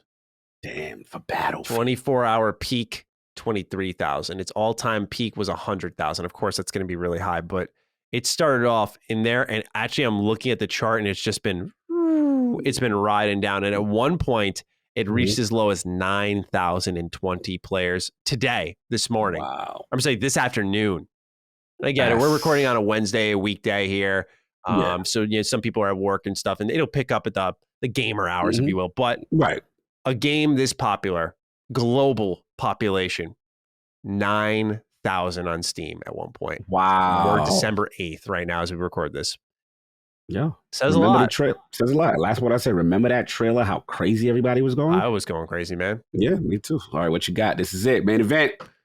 I don't know if it's much of a main event if you know what to expect out of the actor on stage, huh? What we talking? What we doing? What we doing? It's not the best time loop game, that's for sure. Let's go. But it's not 12 minutes. And it's not Forgotten City. Let's go. Okay, so I want to thank the audience first and foremost because you've been very patient with me. No one, as of this moment of us recording, has ever written in to complain about the amount of times I have dropped my pants and taken a dump all over this game. Let's go. But we're going to do it one last time. Oh, man. And then it's going to come to Game Pass and I'll do it one more time. Come on, Matty. Not like this, Matty. Not like this. Ladies and gentlemen, the worst game of the year is Deathloop. Come on, man. Not like this. Yep. It ain't this, man. It ain't this. It ain't the Olive Garden. It ain't the Olive Garden Italian. Yeah, that's undefeated. That's game. That's salad dressing of the year. Yeah, it's not that. It wishes it were that good, but it's not. Damn, Matty, come on. It is. I'm sorry, but this is the one that goes from bad to disappointing. Okay, so I'm not saying it's an awful game, but Deathloop was a premier disappointment on a level that I never really truly expected out of Arcane. And I will absolutely admit right up front that yes, the emphasis on it being a 10 out of 10 enhanced my disappointment. Okay. It absolutely because that's the root of this. Let's get to the root. Let's have our therapy right now. Come on, bro. I got to interrupt you on your joint just one time. Your therapy, because people out here, as the kids call it, capping, saying it's a perfect game. And I think that 10 out of 10 affected your Arcane soul. Mm-hmm. I think so, but I'm gonna let you. I just wanted to get that. I'm glad you said that. Corrupted my inside. I'm glad you said that. I want to be totally transparent because there's a discourse there that I think is a very dangerous road to walk for this game. Yes. All right, so let's start off with, of course, the opinion mine on Deathloop. Okay. So I consider myself a bit of an arcane connoisseur, if you will. Yes. I like a little Prey, a Refined. little Dishonored. It's quite good. Yes. Take a sip of each of these. Pass the Grey Poupon. Yes. Right? That's me in my arcane museum, just picking them off the shelves. Ooh. Yes. What eclectic experience do I want to enjoy today? Immersive cinema FPS with stealth elements. Yes. Yes. And then Deathloop breaks down the door, and it's like, I'm here, baby. Let's play me. I'm the new guy in town. I'm like, Arcane literally never misses. You can probably find stream reactions of me watching State of Play, PlayStation Showcases, just saying the words "In Arcane We Trust." I don't know I didn't know what Deathloop was before it came out. No one really did, but I know I'll know when I play it. And Arcane, if anything's going to give me good gameplay, right? I play this game, man, and everything about it just rang hollow to me. The time loop elements felt like nothing more than a facade. The weapons and abilities given to you were either rehashed from older, less popular games, it would seem, but also your arsenal was woefully limited compared to anything they've made. But the worst limitation of them all was the amount of exploration that you could do. We're talking about the team responsible for Dunwall City in 2012. We're talking about the team responsible for Clockwork Mansion. And you're telling me I could barely open a fucking door in Deathloop, man? And it's all because someone could invade my worlds? And we use that, but it's exclusive to the PS5. And we had games like Dark Souls allowing me to roam an open world with true exploration. And in those games, I would still get invaded. You're telling me that that's the excuse Deathloop can lean on? Give me a break. Give me a break. This game was undercut by its own performances of the past.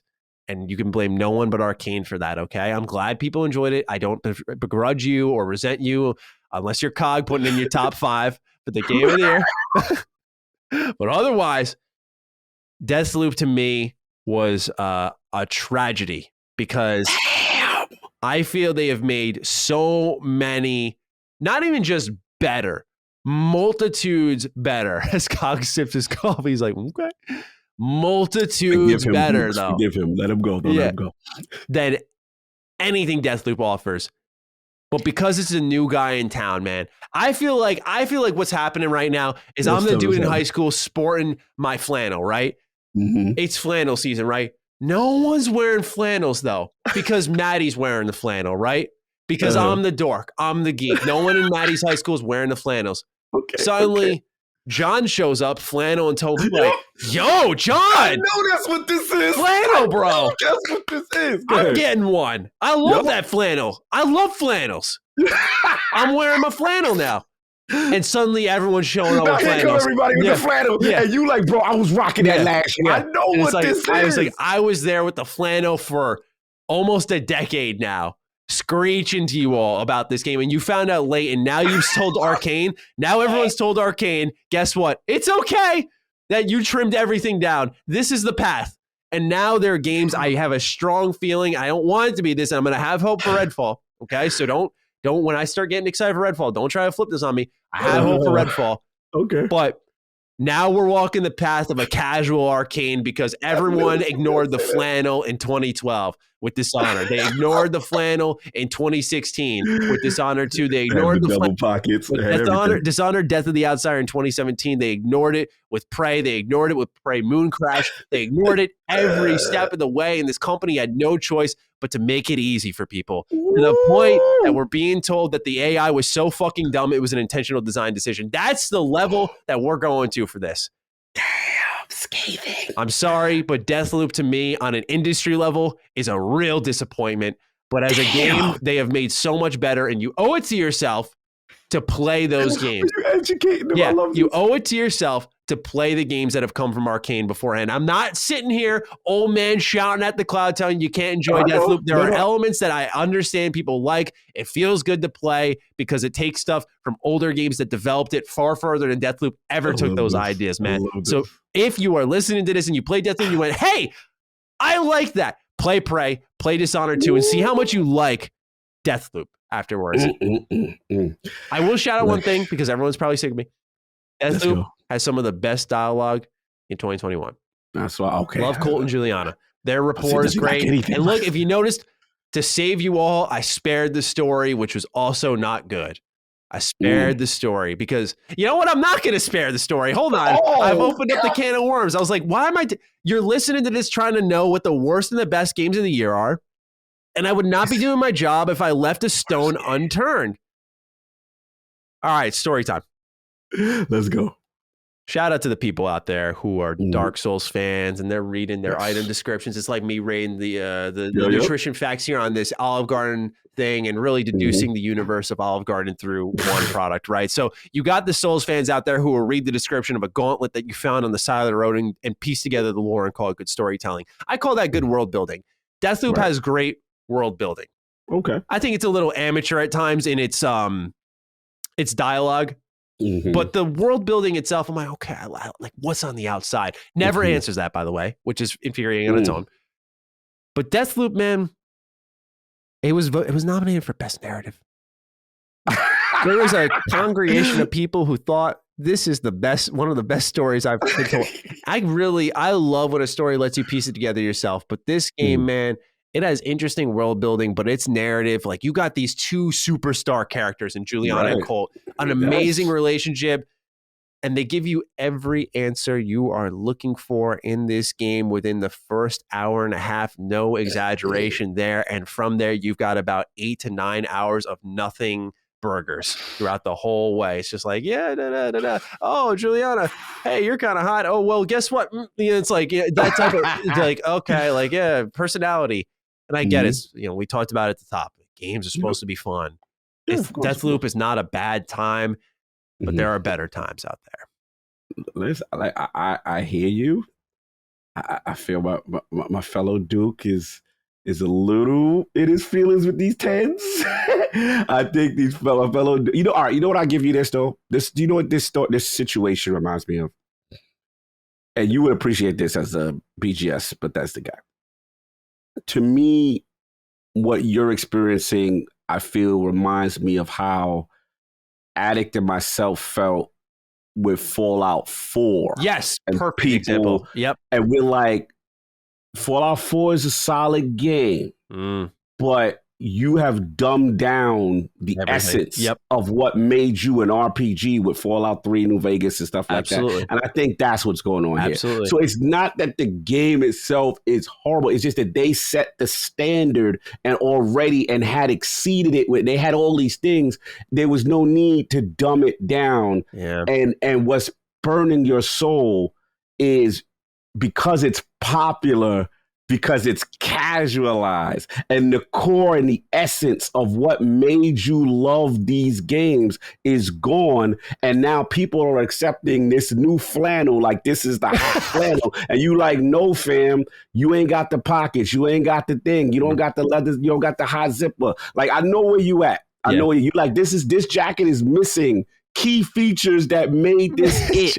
And I know where you at. No, I know. It's just so funny how hard you go, but I love it. The Bethesda Game Studios example is perfect because guess what happened after Fallout 4? Not even guess. You know what happened after Fallout 4, right? They said, let's go online. Guess what's happening after Deathloop? Oh, yo, you right. Yeah, you right. You're right. Look, you're right. Now I'm not. They playing around with online mechanics. They playing around, trying to get that online bag. Maybe I see where you're going. No, I see. And what it is your fear. You like, oh no, you about to mess up this beautiful. Okay, I got you now. Now I get it all. Now I got it. We talked it out. Look, and I am gonna remain open minded because I'm still, I'm not like everyone who, like you said with Fallout 4. Even with 76, I am not like counting Bethesda Game Studios out. Right. They make one game I didn't like, one game that I think is pretty good, but does lose, like you said, the soul of what the series was. Yes. But otherwise, they have made some of the best games ever. Yes. And same thing with Arcane. They have made some of the best games in our industry. Because they made one I don't like, I do not lose faith in them, and I am still very interested in Redfall. They have earned my trust. What? But After Redfall, if it's kind of like, that fear I got in my gut, that's where we start to enter the slippery slope. Now, I know game development isn't reactionary, so I don't think they looked at Deathloop and went like, oh, okay, now we know what we're going to do with Redfall. No, these games were planned. They were in development for years. But here's the thing. Your Deathloop 2s, your Redfall sequels, or maybe Redfall's this. I wouldn't be surprised. Redfall's this service game, adding content to it. Yeah. We are walking a line where one of the last remaining true first-person narrative immersive sim developers might leave the building. Right, I see where you're going. It's the slippery slope. It's this, and that's what you're concerned about. Yes. And I get Please it. I cherish get what is there. Please, bro. This is classic segment. Probably arguably one of our best segments ever. Like, that was classic. I think the flannel, probably anyone who's mad at me when I brought up the flannel, they might have like, I love that. A little smile. I love that because I know it's like, bro, I've been rocking that flannel from last year. Here y'all frauds coming with this flannel. Like, I know. We've all been there. You was the first. I know. No, it's not even that. I don't want it to come across like fanship, ownership, gatekeeping, any of that. Not that you were saying that, but just to make it clear for the audience, like, it's not that. It's just that, please, before you celebrate Deathloop, look into what else is there, because I would almost argue objectively so there's been so much better on many levels. Narrative, of course, subjective, but I think gameplay and creativity, I just don't think Deathloop Sandbox is as nearly fun to play in because there's not as much exploration, which all their games do, plus the powers, plus the multiple playthroughs, plus the multiple endings. Like, I just, again, I could go on. No, the last point I'll say is the only thing, this is not a one-to-one apples to apples comparison, but the way you feel about that is how, I'm obliviated about Vince and how much I love Zampella, and I feel he's never made a whack game. It's how I look at Apex Legends. And I'm like, I'm never going to get my Titanfall 3. Yes, I totally get that. I'm with you, yeah. Because now you got this bag and the casuals love this, and I'm like, and Titanfall never really worked, right? Yeah. Yep. And they did Titanfall dirty from a sales perspective and a positioning perspective. So now I'm like, damn, these kids love this battle royale stuff. And I don't really like it like that, even though I recognize it's a good battle royale game. I'm not a battle royale guy like that. Yeah. You know what I'm saying? For the most part. So now I'm like, and then you hear the rumors like, oh, we don't know if we're doing a Titanfall 3. Oh, now maybe, and now he's doing battle. And I'm like, oh, here we go. So I know where you're going. It's like, when it's something that you love that could now veer down a potential dangerous path. And now you got to look at Redfall like, what you doing? Are you live service now? We never doing our single player There's stuff? no ignoring the potential there that I will absolutely accept, which is Arcane's amazing at level design. And when they open things up, that could be really cool. But I think of their attempts at multiplayer where they co-developed Wolfenstein Youngblood, and we have multiplayer here in Deathloop, and each time you just felt something was missing big time. And maybe it's just because, again, like I wouldn't argue like I go back and replay these games all the time. Like, I'm a huge fan, but like, I'm not talking BGS level. I'm not talking KOTOR level. Like, not there. I'd say I'm just like a big fan. So this isn't coming from like, I have a friend, Ellie. She's a hardcore Arcane girl. Like, she loves Arcane stuff. She loves Deathloop, right? Okay. So like, she's the one that I think people would probably be more interested in listening to. But for me personally, man, like, I just want to make it clear. It's not coming from someone who's like this, I think of like Fallout fans in a way, like Fallout 1 and 2 fans who shit on 3 and on. I can't fucking stand. I just can't stand, because I love Fallout 2. I think Fallout 2 is amazing, but I don't sit there with my nose in the sky like, what do you think you're doing enjoying that game over there? Fallout 3. No, that's not allowed. I'm not saying that. You can enjoy Deathloop, but I just urge people that you might have something in the past waiting for you that you'll like arguably more. And that's the point of all of this, but also just Deathloop kind of upset me as a video game. So. Listen, we got it out, man. We worked it out. Yeah, we worked it out. So we'll see what the audience has to say. Certainly this would be an exciting episode to come back to. Boys gonna be lit. Yep, I'm sure. Cog, it's been a phenomenal year. When you think about it, this will be, as we record this will be our last episode for the year. So it's been a fantastic 2021 with you. Absolutely, brother, man. This has been great since I've been on with you and developing our vibe and our chemistry, classic moments. This was one of them. You know what I'm saying? And bro, it's a lot of fun. You really make it fun to show up, to strap on the boots, go to work, because it's enjoyable. And that's why I want to continue to be here at Last Stand Media. And we got this great community behind us and absolutely really support us. You see the hashtags come up and giving them something for the holidays. But yeah, man, this has been really cool to keep building Duke with you, man. Yeah, So salute. absolutely. And thank you to our audience for being with us all of 2021. Cog, I want to give you a really special thank you. I think back to when we were sort of at a crossroads and Carrick had made his exit. And, there was a moment of panic amongst all of us because it was like, what do we do? Like, what do we do with this show? We don't want to abandon it. That was never an option, but it's like, who do we fill in? How long is it temporary? And it was kind of like the indication was like, we got to find someone right away. Like, we don't want people to have this show, see this show linger and die off eventually. And, I think I do a good job, but like, you were the savior of the show 100%. And I'm not saying that to say anything about Carrick negative. He was an important part of this. I do feel in a lot of ways, I'm a good setup man, but I don't think I'm the main attraction. And that's okay. Like, as long as people enjoy the show, but like, you are the reason that people come here. And I want you to know that because they love you. I love you dearly, man. You are like a brother, and you do a phenomenal job here. And you made this show, I think, for a lot of people who are worried with Carrick exiting. Again, I don't know if people trusted me to carry the weight of this show. I don't think they did. And I think they trust me more as a host to set up others. And so it's the vibe I got. And, you made the show worth listening to. So I know we both have our own critiques, thoughts, ideas that people do enjoy, but I think you are the superstar here. And I want you to know that, like, I appreciate you endlessly for keeping the thing that I have a lot of heart for alive. No, thank you, brother. And I mean, wow. I mean, definitely heartfelt. It means the world to me, as a person who, I guess my mentality was like, hey, just come in, don't mess it up. Like, just come in, don't mess up. And it really feels good because what I love about what we're doing is, first of all, I'm not going to let you just get off the hook like you some setup. You are a phenomenal host, brother. Like, seriously. No, seriously. I'm not just saying. I'll take it. I appreciate it. Like, the thing I like about you is you have very unique ideas and you add fun and flavor to it. So it becomes not this mundane thing with podcasts. And the cool thing, what I like about our dynamic is that we're two hosts that can kind of vibe off each other and take the reins if we need be. So it's creating this thing that becomes ours, right? Yeah. So it's dope, man. I really appreciate it. It's been fun to do. It's fun to show the work. I laugh when I see what the itinerary is going to be. I'm like, this is super cool. And thank you, man. It means a lot, man. I love being here, and I plan on. I ain't getting rid of me, Lord, Oculus, Duke, whatever. I ain't going nowhere because I enjoy talking games and Xbox and all this stuff. This is fun. The industry is fun and intriguing. Good. We're happy to have you. And thank you to our audience as well. It's not unknown to me that, like, when we had to do that transition, we saw the numbers drop off a little bit right afterwards because it was like people just want to see a stable product. They don't like change. And a lot of people love Carrick, and absolutely, I know, like, there's no question on my behalf. Like, Carrick's amazing. So, it's one of those things where, thank you for keeping an open mind. I know change, especially in a show that was like very young, it looks bad.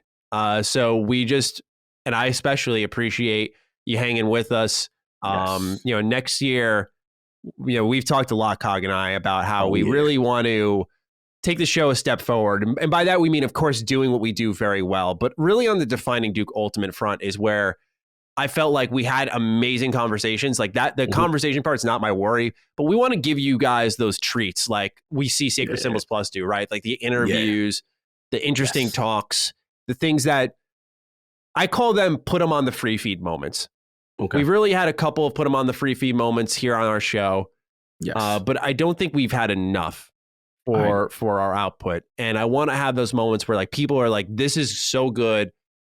You got to let others hear this, right? Kind of like when Colin sits down to do an interview, that type of discussion is what we're seeking to do. And that doesn't mean like inviting someone like controversial who's going to say something wild, but more so like devs, various creators, and having these meaningful conversations, interviews and spotlighting.